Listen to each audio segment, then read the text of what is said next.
Good morning. I think we need Jean to do a little background music for us in here. a little jazz to start our morning. Y'all are quiet this morning. Good morning. Happy New Year. Welcome. This is our first Leadership Perspectives program of the year. I can't believe it. It's 2018. Holy cow. And it's been 0, and now it's what, like 50 degrees today? Nuts. But today we're really excited to bring you 6 executive MBA alumni. They'll introduce themselves in a bit. 60 ideas in 60 minutes. So this is going to be pretty rapid pace and hopefully a lot of fun. And hopefully you'll walk away with at least 1 or 2 things that you can think about starting your year or implementing throughout the year in a different way. I'm Meg Schuff, and I represent WashU's Executive MBA program. And I'm thrilled to welcome Steve Knight with Coca Biz. Steve. Thank you, Meg. It's really an honor to be here and be able to partner with this morning's event and to be a part of WashU's Executive MBA series. I don't know how many of you are familiar with Coca, much less Coca Biz, but Coca is the Center of Creative Arts, and we're just right down the street over in the Loop. And we're doing all kinds of things in partnership with Washington University as part of our mission of serving the community through the arts. We're celebrating our 30th anniversary. And just a few years ago, about 7 or 8 years ago, we launched a program to serve the business community, partly due to visionaries like Tom Hillman here in the audience, and bringing the idea of using immersive activities from the arts to spark business creativity and collaboration.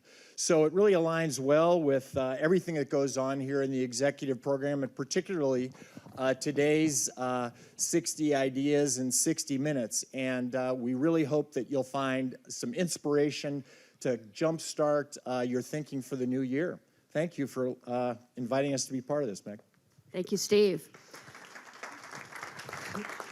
So just quickly before we get started, everybody's folder has all the bios of everybody here. So we're not going to spend the time going through all their bios because they're all in your packets. And also a survey. So please do take a few minutes. Everybody has a pen, or if yours fell out, we have them outside. Please do take a few minutes to complete that. Let us know what you enjoyed about today, what other programming you're interested in, and most importantly, if there's a program here at Olin that you have interest in. There's probably an alum that you're sitting next to, but we'd love to see you back here in our classrooms in some form or fashion. So thank you so much. And with that, Jan. Take it away. I'm mic'd. We're mic'd. Good morning. I'm Jan Alonzo. I'm your first because I have the letter A for my last name. But it's nice to go first because nobody has said anything I'm going to say. I'm a lawyer. I was with Thompson Coburn for a while, and then I was with Unigroup as their chief legal officer. Currently, I'm on the executive committee. I'm an officer and director of the Association of Corporate Counsel, which is an association for in-house lawyers, about 40,000 of them globally. And I'm going to give you my 10 ideas for the new year. January is a wonderful time. We have this horrible weather now, but we know spring is right around the corner, or maybe even just later this week. But it's also the time when all of our goals and metrics and KPIs are all set back to 0, and we get a fresh start, and we know this year's going to be the best one ever. The gyms are full of people who are going to really take off that 10 pounds. And we all think about setting goals and making positive changes in our life. And so here we are. It's only a few days into January, and we have time for a fresh start. And so these are some ideas, big and small, that you might want to incorporate into things that you do for this new year. Number 1. Begin each day with gratitude. So I have a calendar I use. I still use a paper calendar as well as an online calendar, kind of old school, but I like it. And on the top right-hand corner of my calendar, it says gratitude. And there's just a little box there. And so each week, because it's a weekly view, each week I write down 3 things. So Monday morning, I get up and I try to write down 3 things. And if it's been not a great weekend, I might only have 2. But by the end of the week, I always have 3. So that's what I've been doing for a while. And that really works for me because it's sitting there looking at me every single day, things that I really am grateful for. And they change. Surprisingly, they change. So there'll be the not normal ones, my faith, my family. Sometimes WashU's gotten a mention on there, because something's happened that I really am thankful for what I got from WashU and the people here. This year I'm doing a little bit differently. I'm starting earlier in the day. So when I wake up in the morning, I'm trying to be thankful that I actually woke up and that I can breathe. And then my husband's still lying next to me, and I try to be thankful for that too, because 40 years, he's got a lot of reasons not to be there. And then I get up out of bed, and I'm thankful that I can still do that. So be grateful. Second one, top 10 days. So this is the little box blown up. I actually keep a list of days, not the birth of a child, wedding, graduation, none of those. Those don't count because, of course, those are special days. Just more ordinary days, like the more ordinary days of your life. And I used to keep a list really with 10. And so when the 11th one came, I'd have to bump one off. And I did that for a while, and then it started hurting way too much to bump them off. And so now my top 10 days are really 15. But I still really try not to make that list too long. And there are wonderful days on those lists, just wonderful, wonderful days that I don't ever want to forget. And so I write them down. And it's sort of a family joke now, because when my family's all together and we're having a good time, they'll go, is this a top 10 day? Is this a top 10 day? And sometimes it is. Make a list of the things you've accomplished and are most proud of from last year. It's not too late. You still remember what you did last year. So just take a few minutes and write down the things that you really are proud of, that mattered to you or mattered to someone else. We tend to be busy, and we go from issue to issue, problem to problem, deal to deal. And we don't spend enough time reflecting on what we've really done that was good and what we've accomplished and what we're proud of. So make a list. Do it right now for last year. And then do it every single year. And tell all the people you care about in your life, including your high school age kids, to start doing this now. Because if they just write a few things, less than 10, in a few years, they're going to have a lot, and they won't remember it. We don't remember it. If they write it down and update it every year, it'll be something really special to them someday. Okay, so I had to put this one on here because I'm a lawyer. And I stuck it right in the middle so it wouldn't be a drag at the beginning or a drag at the end. But, okay, this is the big deal right now, right? And so every single one of us has to get a grip with this. And so whatever your role, wherever organization you belong to, you need to go and make sure that this is taken care of.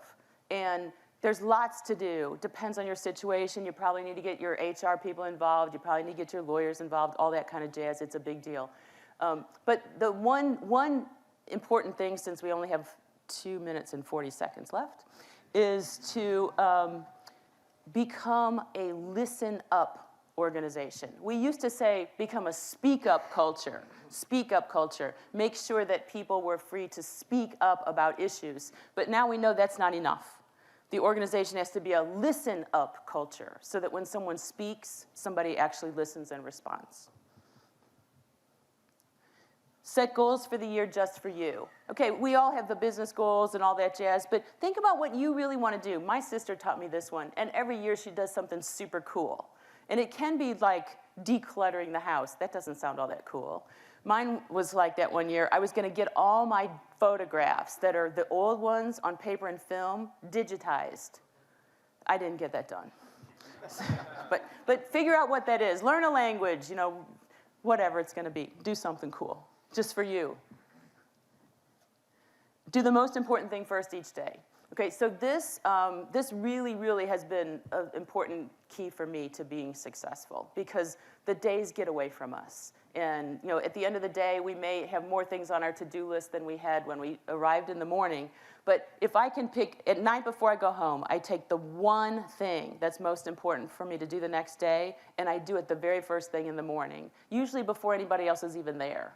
And so I know I can get it done. And then I feel good. No matter what else has happened that day, I've accomplished my one most important thing, and I feel really good about that. Help others just because it's the right thing to do. There are people all around us who need all kinds of help that you and I can give. So we can't help everyone, but we can help someone. So just find those people that come and walk in front of you and actually take the time to help them. You can do it. We all can do it, and we can really accomplish a lot if we all do a little. Stay current and relevant in this quickly changing world. And so how are we going to do that? It's tricky. We have to have a plan. There's so much information coming from every single direction. We can't read it all. We can't figure out even what's important. Well, some of it is. So find some sources, some newsletter, some feed, something, and really pay attention to it. Maybe it's a few, but figure out what it's going to be so that you don't get lost. Some reliable source that can keep you current on what you need to know in your business life and the other things that you care about. Work on your networking when you don't need anything.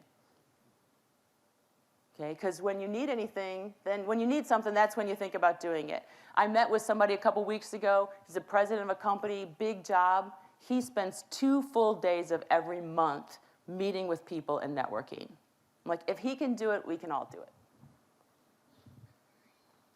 And last, maybe but not least, be a leader and pass some of these ideas on to your team and other people you care about. That's it. Thank you.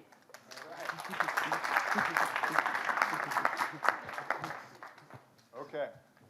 My name is Eric Benjing, and I'm the owner, the operator, franchisee for the Chick-fil-A location in Sunset Hills. I've been an owner-operator with Chick-fil-A for 4 years. We hit our 4-year anniversary in November. I was selected almost 5 years ago. I went through the AMBA 33 program, which finished in 2010. Unbelievable program at the time. I was in the medical device industry, and it really helped. Toward the end of the program, I went from the large medical device companies to the startup kind of world, which was really engaging, really fun. But I think the AMBA program also gave me a lot of confidence to really kind of, go out and do something different that I could have more of an impact on leadership, culture, talent investment, talent development, and it was really looking to do that either by purchasing a company or being a partner with somebody else. So Chick-fil-A has really been an unbelievable partner, and for those of you that may not be as familiar with Chick-fil-A in 2013, the year I joined, we did $5 billion in sales. We just hit $9 billion in 17, so significant amount of growth. We have seen significant growth at our location as well. We grew over 8% last year for an industry where the average same-store sales is like 0.5%. So, a lot of it is transactions, trying to get as many people through as we can. And it's been a lot of fun, trying to figure that out and try to rally a team to do that. So Chick-fil-A is #1 in the industry. If you look at the average store volume, average store sales, the average Chick-fil-A is now about $5 million, a little over $5 million compared to McDonald's, which will be 2.8 million, something like that. So it's pretty phenomenal what we do with a small footprint and a very fast drive-through. So first, we got to be fast. So the first idea is really how do you reduce complexity, right? Because as we know, there's a lot of times that we spend some time and effort and energy on things that may just not make sense. And if we surround ourselves with great people, they may not be telling us how difficult things are. And sometimes reducing this complexity may just be dividing up responsibilities or eliminating something that maybe someone just has a personal pride not to tell you how difficult and how taxing it could be. But it's really important, I think, to figure out how we become more efficient by figuring out what are some things that just maybe don't make sense in the business. Number 2 for me, we talk a lot about what it looks like to work at our restaurant. So we have about 85 team members. 95% are millennials and centennials. So it's a different, we kind of have a preview, I guess, of what the rest of corporate America is going to see in the next 15 years. But it's pretty exciting. So I think it's important to think about what does it look like to work for me? What does it look like to work at our location? And there's a lot of input. There's a lot of things I think that are important to kind of get feedback on that. But what's the first day look like? What's the hiring process look like? What does the interview process look like? What does the follow-up look like? The first day is huge. The first week, training, right? So I think it's really important to think about what are people that work for you? What do they say to their friends, their family? It's vastly important in today's environment. Did I miss one here? I don't think I did. Okay. So, and then part of that is you have to find who you really want. If you wait for people to come to us, it never works out as well as what we had hoped. So part of that is a character, right? So for us, we'll take Boy Scouts all day, right? So there's certain things that are instilled in them that are great for us when they come. Some of it is, maybe more of a transactional or convenience, right? So the homeschool community is great for us because a homeschooler can work at lunchtime. We love that, right? 40% of our businesses then, if they can work during then, that's great. But part of it is how do you find the people that you really want? Because if you wait for them to come to you, it's probably not going to work out in your favor. And then the other thing, when you think about from an employment standpoint, I was in the military, I was in the Army, and I think it's unrealistic to think like, hey, welcome on your first day. You're going to be here for the rest of your professional career. That's very unrealistic in today's world. It's more realistic to think about you're going to do a tour of duty here. Your tour of duty may be 6 months, it may be a year, maybe 3 years. But during that tour of duty, you're going to provide us some value, but we are also going to provide significant value to you through your experience, through how we pour into you, and things of that nature. But I think it's more realistic to think about what that commitment looks like. And similar to the military, at what point do we say, now we need to look at this tour of duty? Could be different because of your responsibility, the scope of your work, or some of the contributions that you may be making. Or it may be time for you to go on to your next tour somewhere else. Where do we win? I think it's really important to segment our business. We do this a lot, but figure out where are we truly winning with a certain customer, for us a certain day part or certain things like that, but certain customers, certain facet of our business, certain function, because there's so much you can learn where you're winning and that then you can spill over, apply to other places where maybe you're not. But it's really, really important, I think, to be hyper-focused and analyze on where you're truly winning, because there's so many lessons learned, and I think a lot of us, where we're winning, we just don't pay attention as much to that because we're trying to figure out where we're marginal or not great. Pour into one more.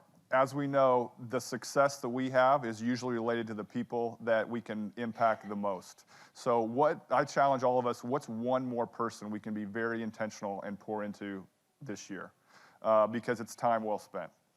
Anytime I'm able to spend time one-on-one, developing, helping somebody on a personal level, it's always the most highly impactful thing I could ever do. So how do I do that with one more person this year? Not keeping the pace. So maybe there's a segment or part of the business that's not keeping up with the rest. And I think it's important to look at that as well and figure out why. Is it because systems? Is it because people? There are other contributing factors that are maybe, making it kind of be a drag or slow down the pace of the rest of the business. I think important to think about that.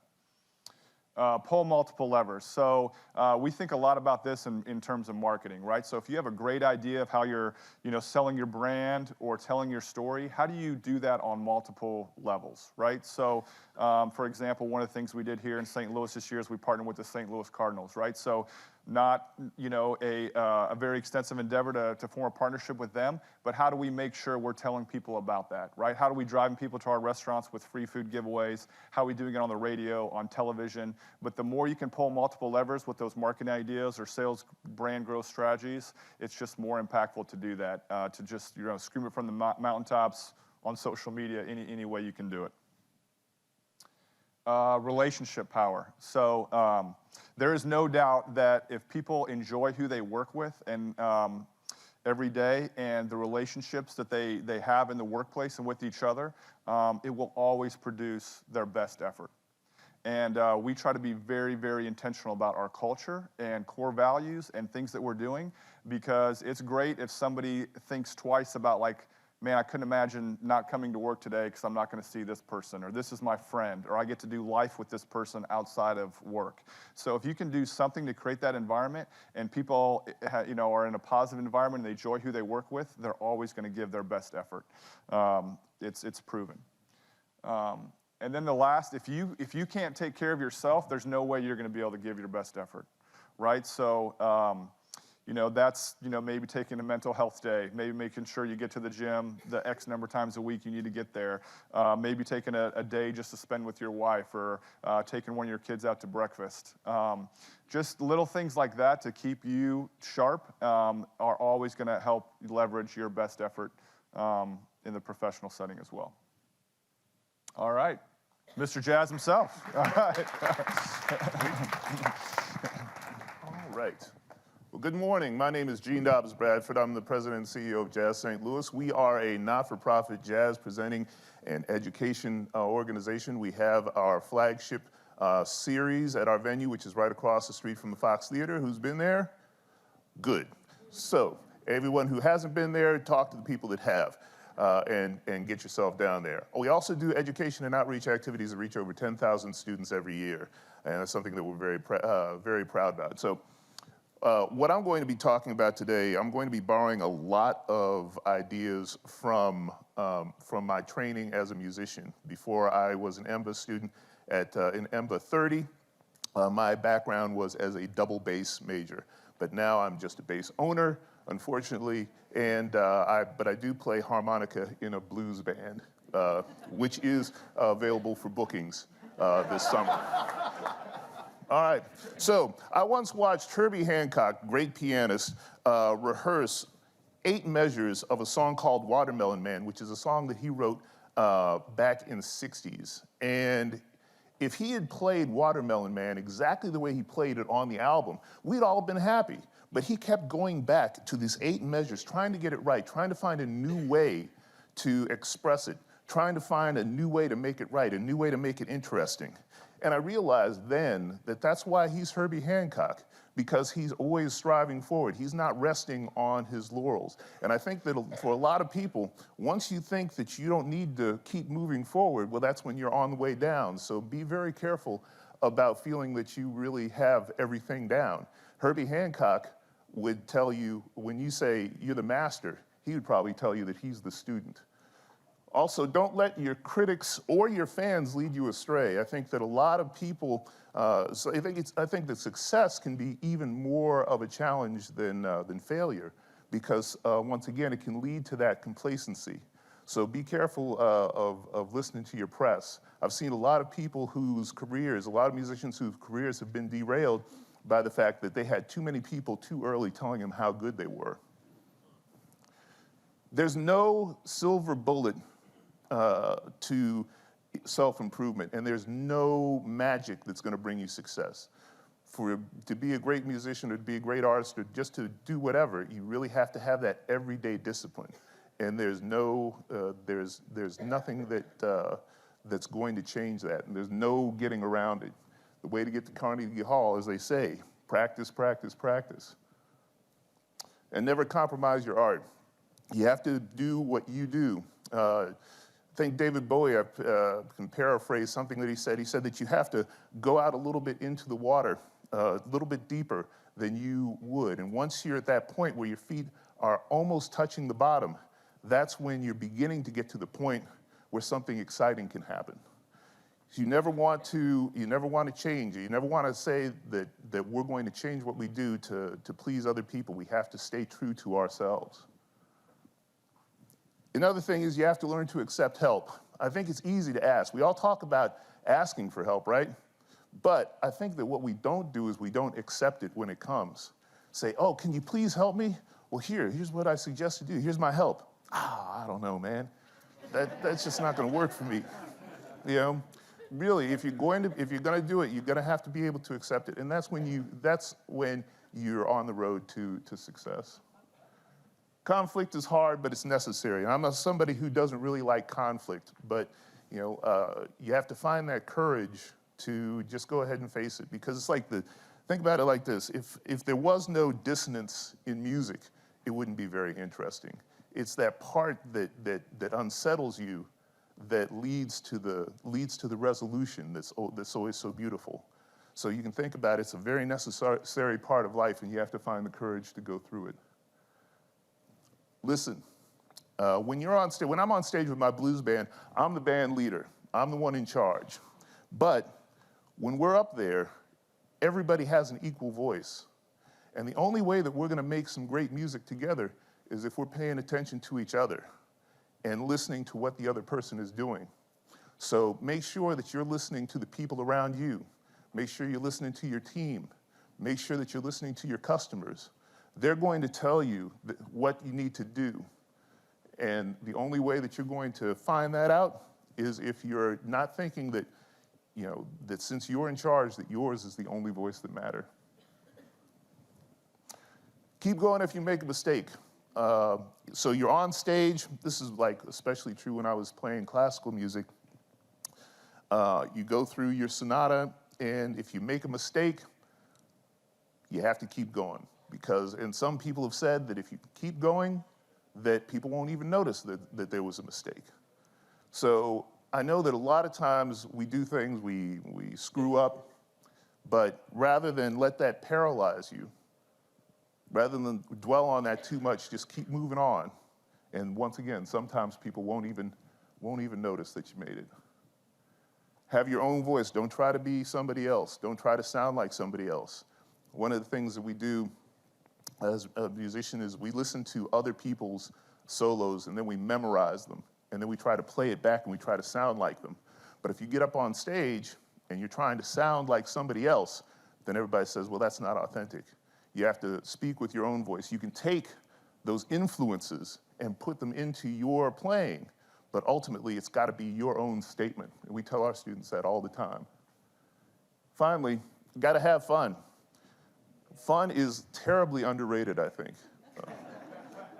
So when you're up there on stage, if you're not having fun, the audience isn't going to have any fun. And it translates. But similarly, the people who we think are the great performers, they're in it. They believe in it. They're all about it. And it brings them joy. That joy translates to the audience. So remember that one, have fun. Okay, thank you. Well, good morning, everybody, and thank you all for coming out today, and thank you for the online crew that we've got. I'm Don Halpin. My family and I retired from the Air Force after 28 years of service in about 2012. I was part of EMBA 46 and graduated in December of 16, so it's kind of a second career EMBA person coming from one domain to another, and I'll tell you the experience of doing that was very, very highly valuable because I was able to take a lot of 28 years worth of learning and then translate it into new domain, new environment. And if you're a person looking at that, what it's like to transition from one world into another and not just live in the other world, but in different clothes, I'll be glad to talk to you. It's a different world. I have the distinct honor and privilege of being able to work in a place that's magical now. I work in Peoria. I live in Glen Carbon, but I work up in Peoria at a place called Jump Simulation. We do healthcare innovation and simulation. I work with some of the greatest people I've ever met in my life, and honestly, every day they show up to work wanting to make patients' lives and family lives better. And I'll tell you, it's just a great experience. My set of slides are going to kind of walk and focus on the opportunities I've had to listen at the feet of some really great leaders over 28 plus years, and some of the tips and techniques that they gave that we can either use directly looking at the demographics of our room, or because many of us are probably mentoring younger people, maybe a tip or technique that you can take and give to them and pass on down. Because remember, if we're not growing tomorrow, it's going to die. It's up to us to make tomorrow better than today. The first, smile. Where did I get this one? A retiring 4-star general was asked, what do you wish you had been able to do different during your tenure? And he said, I wish I had smiled more because it influences my people in ways I hadn't realized. And the thing that I like about smile is you can't do it unless it's real. You have to be smiling in order to smile because people will see the fake, right? And that will allow you to amplify. It's a force multiplier. It has more impact than the input, 2, 3, 4 times as much impact by just your presence. Because remember, people watch you as a leader. The tone and tenor you set sets the organization. Every organization has stuff it's just got to do. Whether it's performance feedback sessions or quarterly reports or this or that. Inevitably, in almost every organization I've been in, we spent our time doing the urgent and important and pushed this stuff off until it became a crisis at the last minute and the sine curve was huge. Try to find time to make this part of regular business, part of your regular heartbeat. Keep the sine curve flat if you can. And part of that message is also not just about the things that you have to do, but the relationships you should try to maintain. Maybe an organization, it's smart to have a quarterly meeting with HR and with finance and with legal, just to get to know the people, to talk about issues, to keep up on what's going on, and keep that sine curve flat so not everything is a crisis at the last minute. Okay. Tell stories. People learn by stories. If you want to know what's happening in your organization and how it's designed, ask your people to tell you stories about the people that exemplify what it means to be an air mobility officer. And you will find out what they value and what they think the real mission, goals, and values of the organizations are, not what's written on the wall. And another reason you want to tell stories is stories are inevitably about people. You're celebrating your people. You'll see a major thematic in my set of slides. It's about leadership. It's about taking care of your people, because your people are the ones who get the job done. And be passionate. It's crazy infectious. People, if you've got people showing up to work, if most of your people show up to work because they're showing up to get paid, you got a problem. If people show up because they believe, you can take over the world. But be passionate about something that's good. Remember, Darth Vader was passionate. Probably not such a good thing, right? Be passionate. It's infectious. You can't lead from a computer. You lead by presence. And you learn by walking around. You'll see what's really going on at 2 o'clock in the morning. You want to send a message to your people? Show up when they don't expect you and really care about what they have to say. You'll see things. You're walking along, you go, wow, this hallway is really crappy. It's kind of dingy. Well, guess what? You just had an infrastructure improvement program to improve the life of your people. You really learn by getting out into the system. It's hard, hard, hard to do, because the box will try to pull you back into the email. Okay. This sounds adversarial at first, but it's not. It's actually enlightening and relieving. Trust but verify. It's a phrase we used to use in the military, especially dealing with some of the other countries that we may not be frenemies with, right? And we would have treaties and policies, but they would declare what they were doing, and then we would come and inspect to make sure that they were doing it. This is huge in aviation, which is the background I come from as a knuckle-dragging pilot. We trust that you are an expert at what you're doing, but you are human. So we're going to have somebody double-check and verify it. And if you tell your people that that's what you're doing, you've actually just freed them, because they don't have to be perfect. They're expected to be great, but you've also freed them to be able to know that somebody can back-check them. You don't do it with everything. You do it with the key things. And that also sends a message about what's really, really important. Know your boss's schedule. How many times have you as a leader had somebody show up at the last minute when you're about to go on a trip and ask you to solve something that really takes a lot of thought? Good idea. Not happening. Know what your boss is doing, because your boss is driving what's happening to your boss's life and in turn driving yours. And you want to make your boss successful, and you can shepherd what's important to the system. This is really a message about alignment. Am I aligned in my organization with what the mission, vision, and values of the greater organization is? If I personally cannot be aligned, I'm going to find another organization, because I will not compromise myself. But if I'm not aligned, then what I'm doing is disrupting the cadence of the whole organization. This is so true. You want to get to talk to the boss? Got to know the admin assistant. But the message here is about key influencers. This also comes a bit from an older book, but kind of a good one, called The Challenger Sale. And the message in that was this. Everybody thinks that they need to talk to the decision maker who's going to write the check.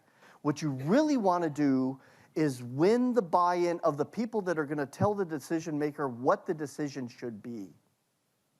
And These people are the ones actually really getting the work done. If you want to know how to really get things done, talk to them. Corollary to this, know the name of your janitorial staff. Aren't they part of your team too? Simulate nothing. How many times have we gone into a plan thinking everything's going to work out and it falls apart? Practice it and think it through. You'll be surprised how many different things or other people are being asked to do 3 things at once. And finally, it's about character. No matter what else happens, no matter the flaws you and I have as people, if you've got character, you will build trust, and your people will go to hell and back again for you. And it's the only thing you take with you. Thank you.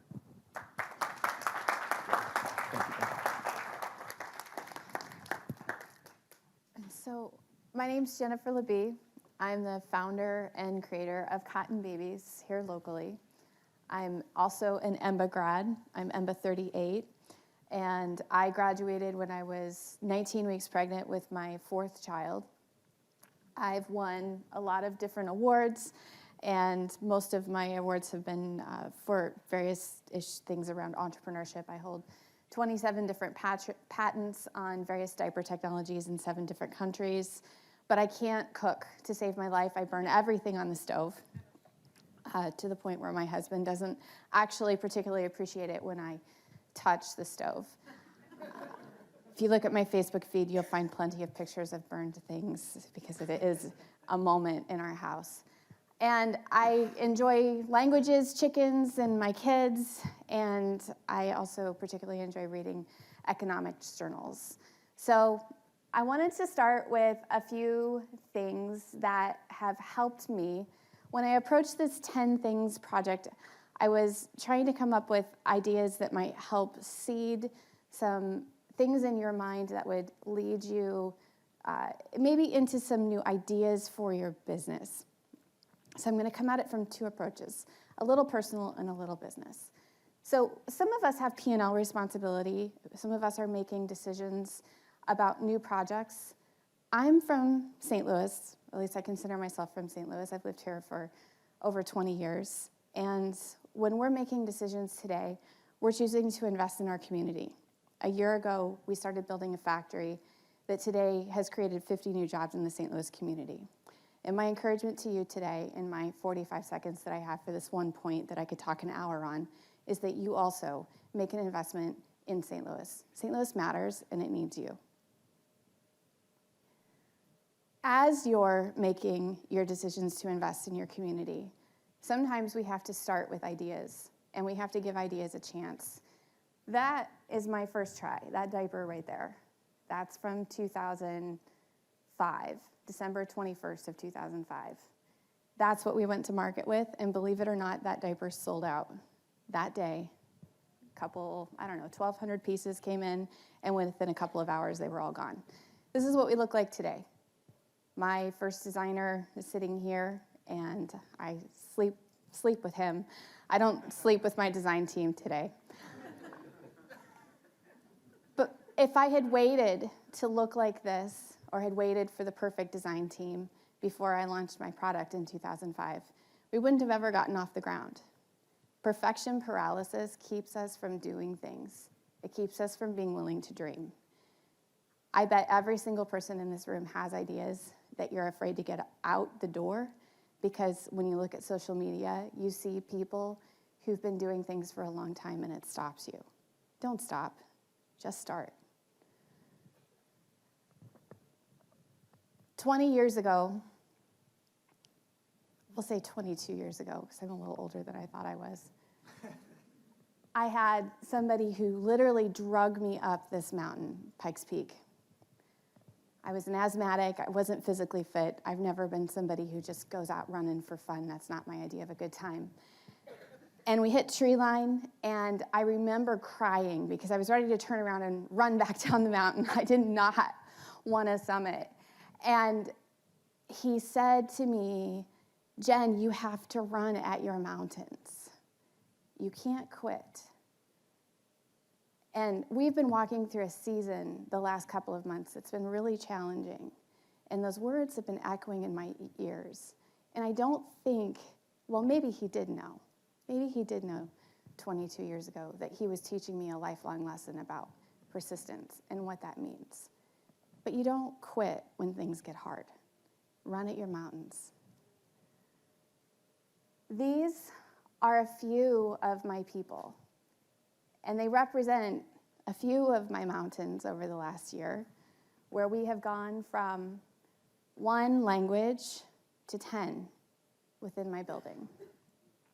I could say a year ago, I have a doctor's appointment for my child, and the only challenges that I would encounter in saying that might have to do with how 2 different genders hear that, and maybe the annoyances that may or may not be encountered in whether I am or am not engaged in my job, because I said I have a doctor's appointment for my child.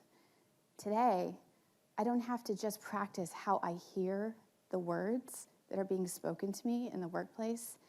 I also have to be able to hear all of those different cultures and what they're saying to me, even though we don't all speak the same language. Hearing people involves listening. It's more than the words that are being spoken. And practicing hearing, practicing listening is more than the relaxed thing that we do in everyday conversation that complicates English so much. Practice hearing. And then know your people. I never dreamed that getting a factory off the ground would cause us to encounter so much embattlement. We had people who did not want this thing to happen. And I remember I was processing this with somebody, and he looked at me and he said, "Hey, Jen, when people are not into you, you do not have to be into them." I was like, you know what? You're right. That's some really great advice. I wish somebody would have told me that a really long time ago. And then somebody else said to me, beware the articulate incompetent. Write those words down. You'll need to remember them, but know your people, because someday you're going to need to know who your people are. And then practice different. When you look around you and the people around you are all liking and enjoying the same ideas and technologies and concepts or even businesses, it's time to start looking for the fringes and the people and ideas and concepts and technologies that are on the fringe. Because it's on the fringe where you're going to start to find those new ideas and things that are going to take you or your business to that next level. It takes reading and study to get there. I do a lot of reading in journals because that's where research is happening, and I'm really fascinated with what's happening in some of these different fields. But practice looking for the people that annoy you, because in those annoyances, oftentimes there's little key elements of truth that you'll find to stretch yourself towards something different. Companies that are growing, companies that are moving towards something new are often practicing something that is different. We allow the women and our men to bring small babies, not big babies, not mobile babies, but small babies into the workplace in jobs where it's safe. We have one back here. This is my assistant, Julia. She has Tommy with her. Julia's my assistant. Tommy's been with us since he was 7 weeks old, and he's now 8 months old. We've had over 100 babies at Cotton Babies over the last 10 years. That's produced thousands of hours of time where moms were with their kids or dads were with their kids, and many women who've been able to successfully breastfeed their children and been able to push their careers forward at the same time. The only thing that stops this from happening in other workplaces is culture. Again, practice things that are different. Challenge culture. There's no reason why this has to be a no. And then be the bridge. When we took the step to start hiring people who didn't speak English, we had to be willing to dive into a whole world that we didn't know how to do this. Like I said, we speak 10 different languages at Cotton Babies, and of the people who work for me in this group, I would say most of them don't speak English. How do you do that? How do you even do that? And all I can tell you is that we started with a corporate culture a few years ago where we taught our staff to approach every parent as a good parent, regardless of how they practice parenting. People assume when they walk into my store that I'm going to, by default, expect them to cloth diaper or use disposable, or not use disposable diapers, or breastfeed or not breastfeed. And that's not the case. That's not how we approach things. Every good parent allows us to change how we approach our staff. And I think that that changes how that works. And lastly, do what you love. My husband and I, 15 years ago, were choosing between diapers and food. I believe that with the products we develop, we have the opportunity to change poverty. We can make a difference, and we can actually change everything with how we approach our businesses. And we have decided to form a nonprofit and make an effort to change what was for us life-changing in the beginning, that choice between diapers and food for families, that 1 in 3 families that is making that same decision. So soon you'll hear more about that. But we have a 501c3 that will be hitting the news soon. So thank you for your time.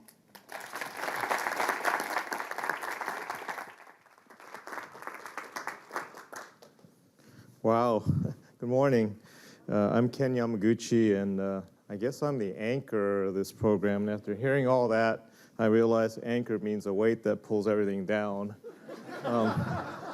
Then when I heard beware the articulate incompetent, I said, oh my gosh. I said, oh, but wait a second, I don't have anything to worry about. I'm not articulate, so.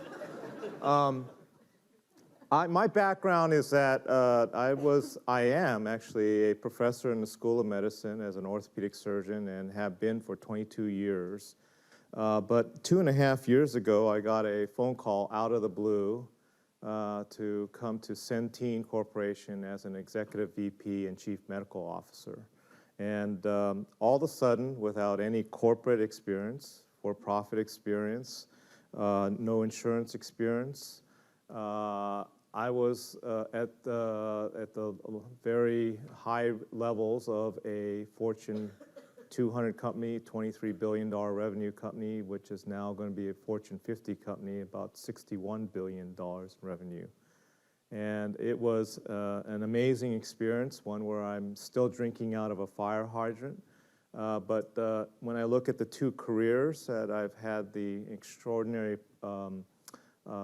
good fortune to have, there's a common denominator about trying to be successful, and that is working with people, working with teams, and how do you inspire good performance. And that's kind of what I'll be talking about for the most part as a theme. And just a disclaimer, none of these things I think are original to Ken Yamaguchi. A lot of them come from my EMBA training, which has afforded most of these opportunities, and incredible mentorship from people I've worked with in the past, EMBA people, and some reading. And so these are some outtakes from that. But one of the things I learned in the EMBA program was that it's from Stuart Bunderson, that has a power-based pyramid, that you have personal performance and you have personal characteristics, and those lead to your reputation. From your reputation, you get your network, and from your network, you then achieve your position in life. But when you think about personal performance and personal characteristics, what everybody seems to concentrate is on the performance. If you're in the academic world, it'll be about how many papers you write, or how many patients you see, or what your educational scores. If you're in the corporate world, it's about your P&L, or what initiatives you've done for the company that have really been successful. But what may be and probably is more important is your personal characteristics. How do you communicate with people? How do you lead people? How do you inspire people? We work really hard at the performance stuff, but we don't necessarily work as hard at improving those personal characteristics. We just think that we got it, or they're just going to be natural. And it's extremely important that we spend at least as much time, perhaps more, on that. Along that line, a big part of that is your character, and character comes from a balance of warmth and strength. The interesting part about this is that they're polar opposites. So if you're perceived to be a very warm person, people generally think that you're not very strong. And if you're a very strong person, people generally think that you're not very warm. But the really compelling people, the people who are strong leaders, somehow are able to come across as both warm and strong. An example would be Martin Luther King, Gandhi. We can think of many examples of people that we think really care and are very warm, but are still very, very strong in character. And that is really the goal. It's a tough thing to accomplish. This is a quote, part of a quote from Abraham Lincoln, who is somebody I've studied a lot. I'm just fascinated with his career because I don't know if there's ever been a better example of a leader. And he said that most people can rise to adversity, but if you really want to learn about somebody's character, give them a little power. And we all know that there are people that are great up, but not so great down. And when you are in a position of power, you have people below you that you can lead and also are very vulnerable to you. And this is a situation where you can really, really take advantage of the fact that you have some ability over somebody's vulnerability and actually not take advantage of it, but actually help that person and really relate with the peoples that you lead or maybe are under your power or authority. And so this is really a chance to exhibit your character. In the area of adversity, this is a quote from my CEO, Michael Neidorf. Centene is a company that is involved in government-sponsored health care. We take care of the most vulnerable people in the country, the poor, the underserved, and underinsured people in health care. And as a government, as a company that deals with government-sponsored programs, we're very vulnerable to government policies, government communications. Under the present administration, there's been a lot of challenges with that, especially when it comes to the ACA. And we get constantly bombarded about questions about how you're going to cope with this policy change or that policy change. And he'll say, we're managers, we're not victims, and we have done really, really well. Our company has done about as well as any in the Fortune 500 in the last couple of years, despite really significant adversity in terms of health policy. And it's because it's really a frame of mind about being in a solution type of atmosphere rather than thinking about what are the hardships of trying to accomplish something. And you think in terms of every setback or obstacle as an opportunity to really shine. And that is really a culture that our CEO has pervaded in our company that I think has led to a lot of our success. In 1995, I got my very first job after a bazillion years of training and education as a surgeon at Washington University. One of the first things I did was to write down a personal mission statement. Sounds kind of corny, but it's been extraordinary for me to keep me centered. It's my compass. I've had to make a lot of career decisions along the way, and the personal mission statement has really been something that has just kept me going in the right direction and for the most part not make bad decisions. I've massaged it a lot. It was very long before, now it's very short. I'll share it with you now. I said, I hope to inspire my children, my family, my friends by leading a life of integrity and making a real difference in the lives of others. And so when Centene came along, I knew it was an extremely lucrative possibility, but the first thing that I said to Michael when he offered the job was, I'm not going to even think about this job unless I can continue as a surgeon and as a doctor, because there's nothing that I have felt I've done better than what I do with my hands in helping people. And the next thing he said was, we don't want you to stop being a doctor. We want you to be a doctor. We want you to continue as a surgeon and really do what you can for this community and nationally and internationally. For a whole year working this brand new job, every time I met with him, he would say, are you balancing it? Are you still able to do the things you need to do as a surgeon and educator and researcher? And that's why I have two roles and two titles. But Centene was an opportunity to take care of or have influence over 12 million people, again, of the most vulnerable people in this country. And I thought it was very consistent with my personal mission. The mission is something that can really inspire people. So when I came to Centene, I didn't know anything about managed care, still learning a lot about it. I don't know much about corporate world in general. But I did feel like I knew something about building teams and trying to inspire people. And the first thing I did was to remind people and really make it about taking care of people. I said, you know what, we're in a corporate for-profit world, but we're dealing with people's health, and there's nothing more precious than somebody's health.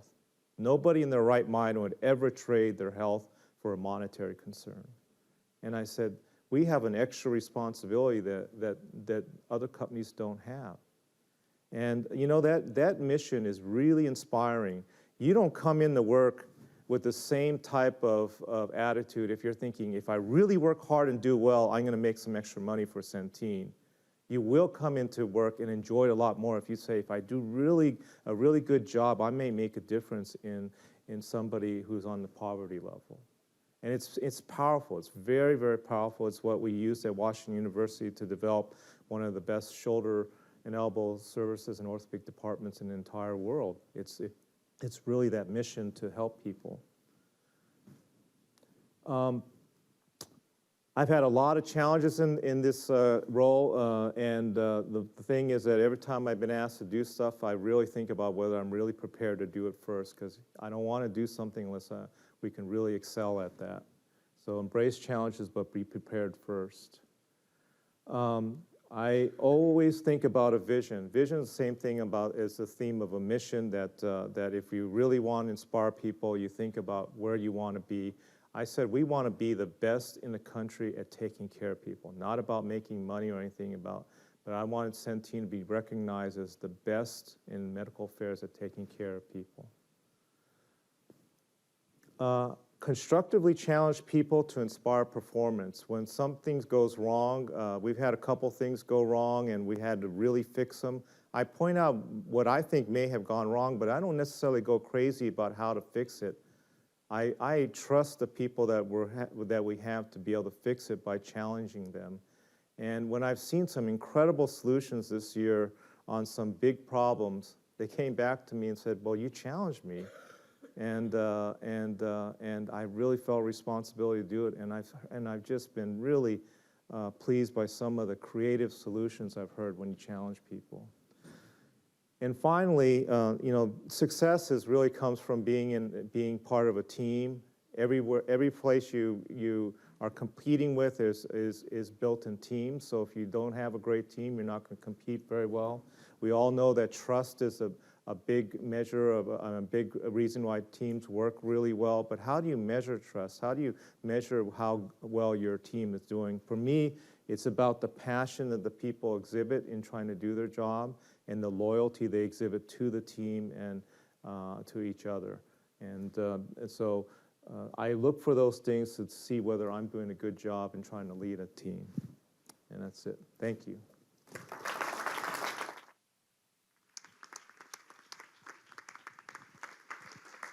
I think I need to ask our panelists to all stand, our ideas, please. Thank you.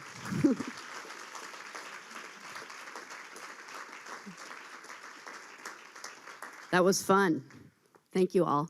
We have time for about 15 minutes of questions. So we don't want to put anybody on the spot here. But I think what we've just done was put them on the spot by, you know, that took a lot of courage to come up with these 10 ideas and to share with all of you. So I think this group can handle a few questions. So if anybody does have questions, please, we can come to you with mics or you can speak up. Anybody? If not, we're going to create our own top 10 ideas from the crowd here. Do we see a hand? It seemed to be a common theme amongst all of our speakers this morning that you're working towards the neediest in society, trying to build them up and lift them up. I mean, it's really the greatest concept in the world. So, I mean, that just hit me right here, kind of really got me. You're reaching out to the people that really need us, and you'll make a profit in the end. But it's going to cost a lot in the beginning and a lot of thought. But again, you're lifting up the whole world. Rising tide lifts all boats. I really love it. Thank you.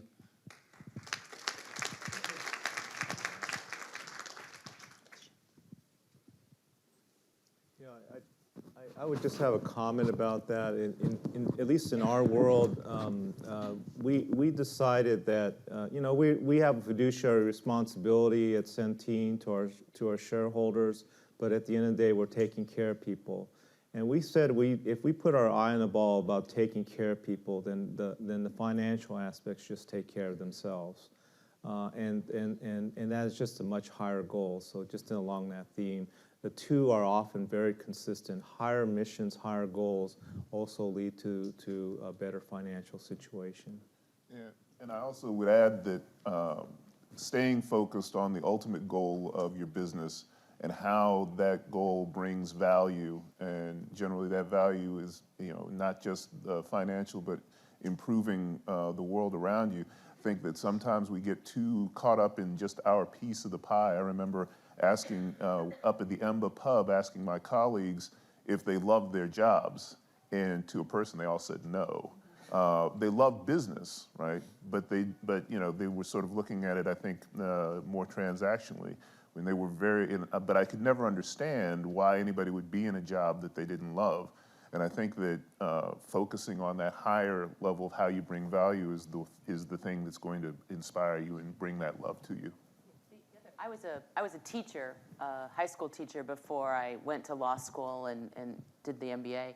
And I used to consciously make a decision every day. I would walk in the classroom and look at the students and say, who really needs me to connect with them today? I was literally looking for the one person who was the weakest that day. And after decades of that sort of approach, I finally realized that every single person has a time in that chair. And so, we do try to help the neediest, but it's not the neediest forever. It's the neediest at that moment. And sometimes the person who's the neediest at that moment doesn't appear to be needy. If I may add, that was a great comment, thank you. And the perspectives offered by the panel, I think, were excellent because it's about that moral compass and where you go.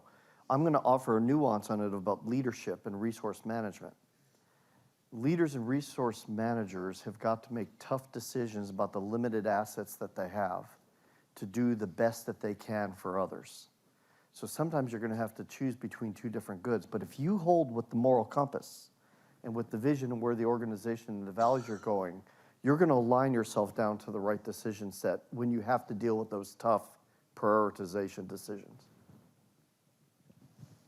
Before we ask another question out here, I want to remind our live stream viewers that if they have a question, they can do so via the chat box. So I think we have a question right here. Heard a lot about building a culture and people and values, mission, vision, and at the same time, we look at the strength of investing in our people. But I didn't hear anything about the recruitment process. I heard about how Michael went out to get you, but in terms of the culture and what it's like to hire slowly, and the selection and the HR in building effective leadership teams. If you could comment on that, if you see that as a top 10 as well. I think we probably all think that's a given. Yeah. So, I mean, he did touch on it some, Yeah. but I think we all think it's a given. We have failed when we hire somebody who has the competencies that we think we want and they don't have the character. So we have always been successful when we've had a team member or a promising leader that has come on board and who's exhibited our core values and shown that to our team and shown that to other leaders. When we give them more responsibility, they always thrive, because it really does come down to our core values, which are tied to our mission and our vision. So there has to be that buy-in. Recruitment, though, also our most powerful recruiting tool is the people that work for us. Because the way they tell the story and the way they can convince their friends or family to come work for us, that's powerful. Herb Kelleher, who started Southwest, used to say, "I hire for attitude, I can teach you the skills." And I think that was really more a statement about culture and alignment. Not in the current organization that I'm in, but in an organization I was in previously. Sometimes you feel really, really pressured to fill that key spot that you got to get stuff done, and it's empty. And so you hire someone that you think has got the right paper skills, but you haven't necessarily done an effective cultural match. And boy, it failed, big time. So sometimes you have to bite the bullet and maybe gap the position even longer than you want. It causes you to think about how you're actually advertising the position too. But you might have to gap the position to make the right decision, not the expedient decision. I would add the same thing that, we spoke a lot about culture because I think to emphasize that's a big part of recruitment and retention. That's a huge part of that.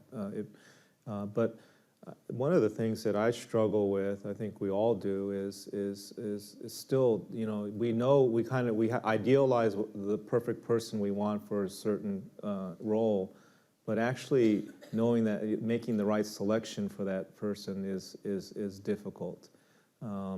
And what we do at Centene is use a combination of an external consultant, psychological associates, and who are just, they really bring it down to a science. And then I do due diligence along the way too, on top of that, to try to get there and try to minimize the chances of not getting a person that's a good fit. But to me, that's the bigger challenge. You get the right culture in and everything. People succeed if they're right fit, but sometimes it's hard to identify that person that is the right fit. I'm a big believer in hiring learners. Somebody built me. A lot of people have invested in me over the years, and I've grown to appreciate what it means to take the time to invest in people who want to learn. And as somebody just said, hiring for attitude, hiring somebody who wants to learn matters. When you hire somebody who thinks they already know, who thinks they're God's gift to your company, at that moment, you really haven't necessarily hired somebody who is going to be able to help you. The attitude isn't necessarily where you need it to have that person be really, truly productive at your table. It's actually more productive, at least for us, to hire somebody who wants to learn and is willing to dive into that pool and learn the culture. And we're a different place, so that's what works the best for us, and that's how I've grown. Dr. Yamaguchi, can you speak to what you think the best way is to balance and shift between two titles that might sometimes require different styles of thinking? Well, my first instinct is I don't know. I would tell you that to me it first starts with passion for both. I just feel luckier than heck that at a midpoint in my life, actually farther than midpoint, I get a chance to have a brand new challenge and a good chance to learn something new. I look at every day as a chance to learn something important, which was my motivation to even get the MBA in the first place, was about learning. It wasn't as a means to an ends. It was a means to education, and that was it. And so I look at it that way. And the mission for both are just very powerful to me, taking care of people individually and then taking care of people from a population standpoint. So to me, it's just really easy to invest a lot of time and energy to both. I'm supposed to be 30% at WashU and 70% at Centene, but in reality, it's pretty much two 100% jobs. And at the end of the day, with all the passion and everything else that I might have for the job, I couldn't even come close to doing without really effective people around me. In other words, great teams. So that's pretty much the key, is to assemble great teams and try to lead them to help in achieving broader goals. Hi, my question might throw you for a loop a little bit. I work in junior kindergarten through 12th grade school in the education sector, and I love it. I'm very fortunate to work there, and so much of what we do is all about, character education, and I heard the character theme come up many times in the tips.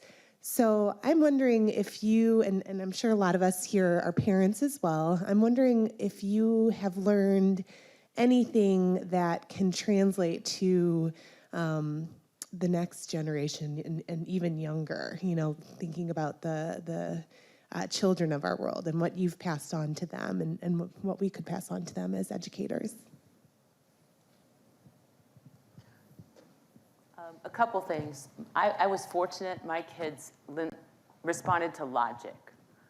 So when the kids, not all kids do, but mine did. So I never had any of those ugly adolescent times. The first time one of the kids smarted off, I just went into this funny mode and said, "Oh my gosh, is that how we're going to talk to each other? Is that the kind of house you want to live in? Is that how we're going to be? Because we can be that way. Some families are. Is that how we want to talk to each other? Let's redo that." And that actually worked. Yeah. So give it a try. Every once in a while, if that ugliness would come out, my vulture would come out. Oh, the vulture is out today. Let's put that vulture away. That humor and a combination of humor and logic worked for my family. And so I would try, and the redo. If they screw up, because we all screw up, instead of beating them to death, say, just try it again. Try it again. I'll ask the question again, or let's have that conversation over again, and you pick a different way. And it worked. It just worked. I don't know. I think there's a few things to consider. The first is people like working with their friends. Young people like doing things with their friends, and I think that environment and who you work with is as important as who you work for. And what does it feel like? Is it cool? Is it fun? But also, I think young people, just like all of us, they love to be empowered. So we just have figured out how can we transactional things that we're supposed to do in our business anyway, how can we give somebody the authority to do that? For example, we want to be generous, right? So, hey, today you're going to give away 3 free meals. So you can choose anybody you want, right? So them just having that ability to make that decision on their own is so key. And then I would say, the other thing is they want to win. They've I think a lot of young people have been in an environment where they always know the score. There's always a comparison. My high school freshman now, she can know her grades on an app instantaneously, right? So it's just crazy the feedback that you get. So how do we continually give feedback? Reviews are one thing, but we used to talk a lot about metrics, and then I've figured out I need to have more metrics. They need to know when they win. So now we have a scoreboard. There are 2 places in our restaurant of records for 16 different records, right? And they know what the records are, right? So they'll tell me, Eric, we broke a record today, and drive through it in the afternoon, right? So it's cool because they want to know if they're winning, and they want to know if they're close to winning or close to a record. But I think the more we've given them a scoreboard, they love it.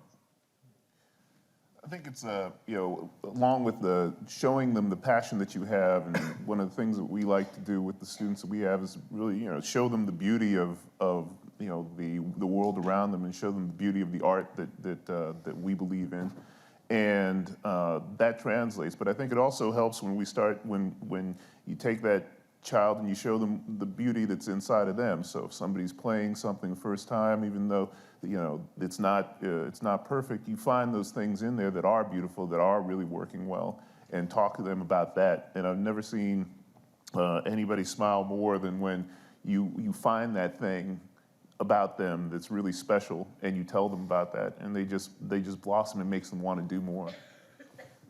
Character in my experience, is formed by crucible, at least partially. It's refined by crucible. And by that I mean, don't be afraid, especially with the younger people, to challenge them, to push them, but make sure it's safe, right? Not just physically safe, psychologically safe. You don't want to push them to break them. You want to push them to stretch them to grow, because then they'll know more about themselves and they'll be more confident and stronger when they inevitably face that external challenge that they weren't technically prepared for, but are internally prepared for and able to handle. Put them in the crucible. We learn through case studies in school, and I think that when you give kids an opportunity to learn through simple case studies, that they have the ability to make different choices and possibly accelerate their learning process through some of the harder situations without having to go through some of those hard situations. So that would be my one suggestion to you, is to find a way to present your students with cases in a simple way. I'm really listening intently on how to be a better parent. I have views about that, but I think that's a very individual thing. I just try to make sure that I'm a good example. I would say that from a practical standpoint in the workforce, it's very important to understand that generations have different expectations. But you know what? The people generally that the younger generation need to impress are of our generation. And so they need to understand some of the things that we thought were important, that some of our values to succeed. And so there's little differences in Generation X about, expectations, about work-life balance, about entitlement, things like that are good and bad. But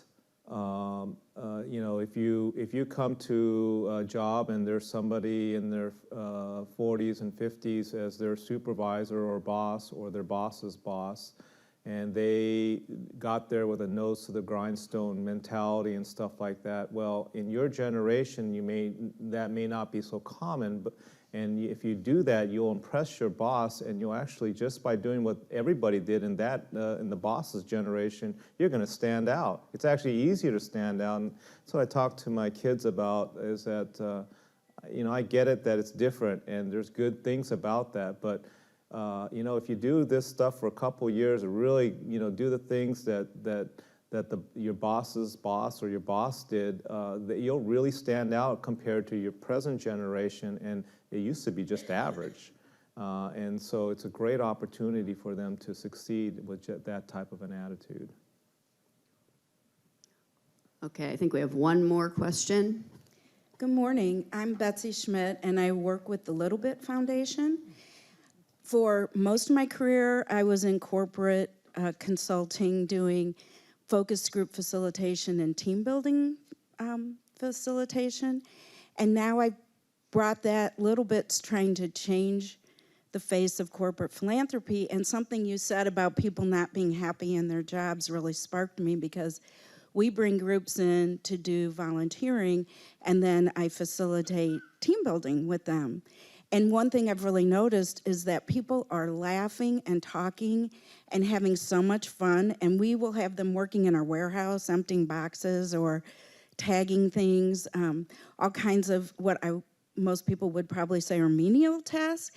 And I'm like, the happiness quotient when you're doing something meaningful versus when I walk into a corporate office, a corporate client, is just polar. And so I love what you all have been saying about providing more character and meaning in the workplace, because I think that's where the joy will come from too. And I thank you for all your inspiration this morning.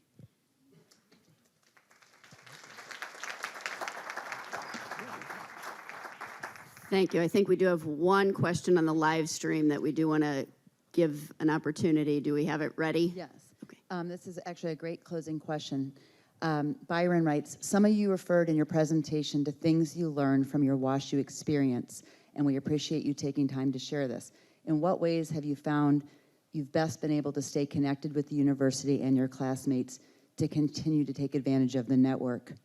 And as Jan said, network when you don't always need to network. So in what ways have you been able to stay connected and network? Kind of preaching to the choir, I'd say, because everyone who's on the live stream and who's here in the room, they're found a way to do that right here by being here. And WashU offers a number of these sorts of programs, which are terrific. It's up to the classes, I think. Like for the EMBA class, it's up to the classes. Some of the classes do a fantastic job of staying connected, and others do it more in subgroups, depending on geography and other things. But certainly the opportunities are there if people want to stay connected. Mm-hmm. Social media helps too. It does. Yeah, a lot of them have LinkedIn groups or some sort of Facebook group, something. I think that we're seeing that the connection tools are the social media groups, but the connection elements are, typically you'll think about doing a social event, like once a month or whatever, but volunteering at things like this help develop and refine the network and allow opportunities, but also think about atypical things, like service kinds of things, that sometimes will pull a class together, and you'll get a lot more people to show up to do something for a volunteer group than would do something for necessarily going to a dinner. Happy hour. I'd just add that the networking opportunities out of Washington University are incredible because the graduates are, the enrollees and the graduates are exceptional, and they go on to great success. And Washington University Olin School of Business does a great job to try to keep people connected. But just as importantly, what the education does is it gives you the tools and the perspective to build a network much greater than just Washington University. Throughout whatever field you're going to be in, it's a much greater world than just the world of WashU. And so you're really equipped to go out there and build that network, build allies to really achieve the important goals you want to get to. Great, thank you again. We didn't cover from A to Z, but we did cover from Alonzo to Yamaguchi, so A to Y. We came close. Yes. So thank you again. Thank you to Coca Biz, Steve, for your partnership, and have a great year, everyone. Thank you.